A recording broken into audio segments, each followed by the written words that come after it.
United States President versus the Canadian Prime Minister. The United States President wields a lot of power both domestically and on the international scene.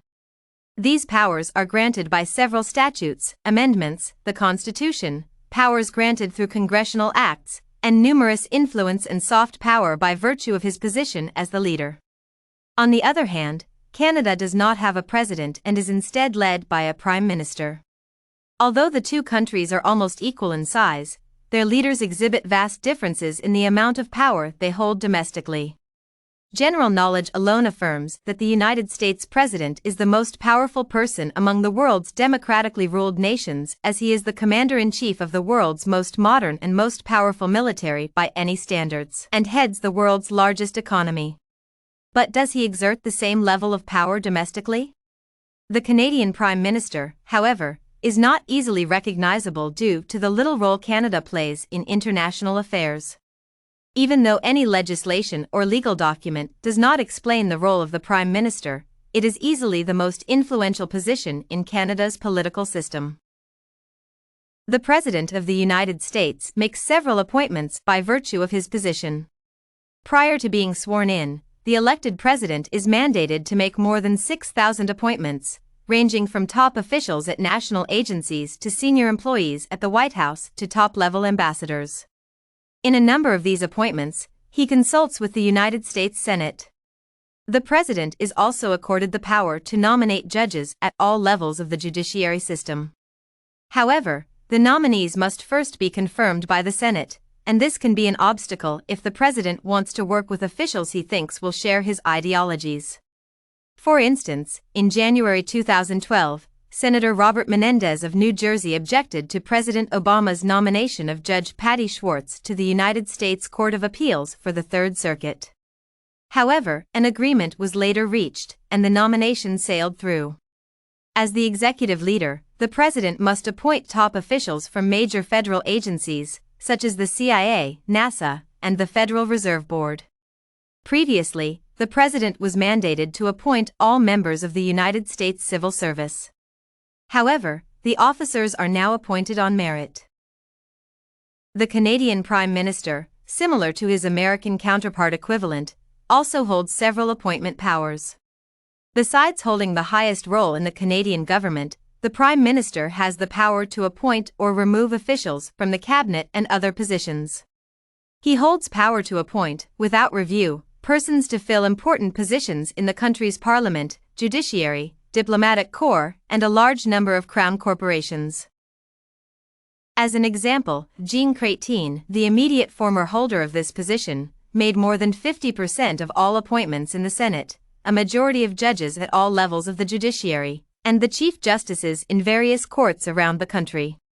The Prime Minister also appoints the governor and the entire board of major corporate organizations, including the CBC and the Bank of Canada.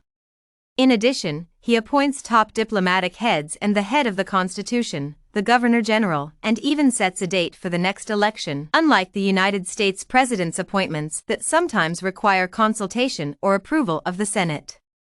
These appointments are made without any official consultation with the Senate or the monarchy. Since the Prime Minister picks the entire cabinet, he automatically becomes the head of the cabinet, decides on its size, chairs its meetings, and controls the agenda. In America, becoming the president gives one a great deal of power and authority and receives much protection from Congress. When Clinton faced accusations during the Lewinsky scandal, he was supposed to take charge of his own irresponsibility.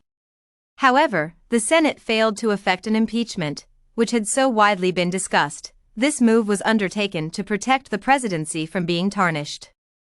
Similar reasoning can be applied to the case of President Nixon and the Watergate scandal.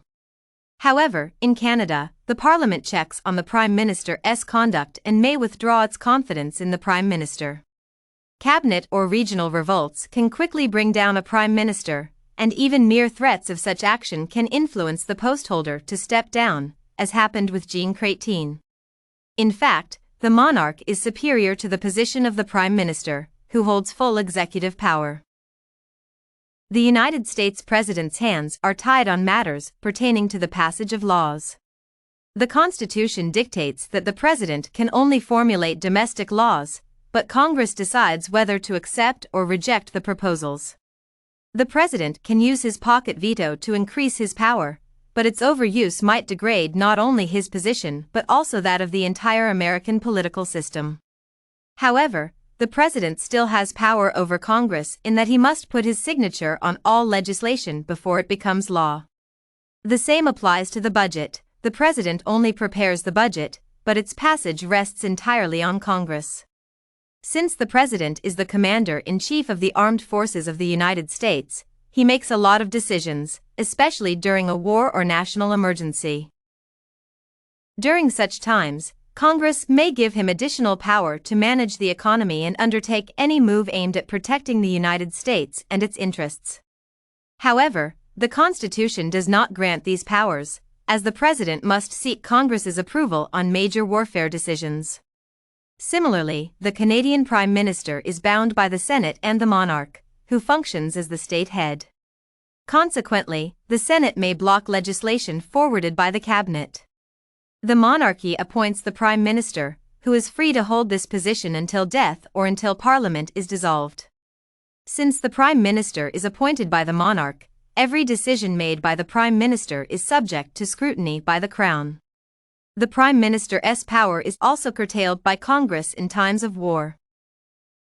It is quite evident that Canada's Prime Minister enjoys more power when it comes to making appointments. Apart from having the power to make numerous powerful appointments, he does not have to make any formal consultations or seek the approval of his cabinet. The input of the Prime Minister into the judiciary further surpasses that of the President. The United States President also has a limited number of decisions that he can make without going through Congress. The Prime Minister also has checks placed on it both by the monarchy and Congress. However, the Prime Minister is seen to have more power than the President. Consequently, the Canadian Prime Minister is more powerful than the United States President domestically.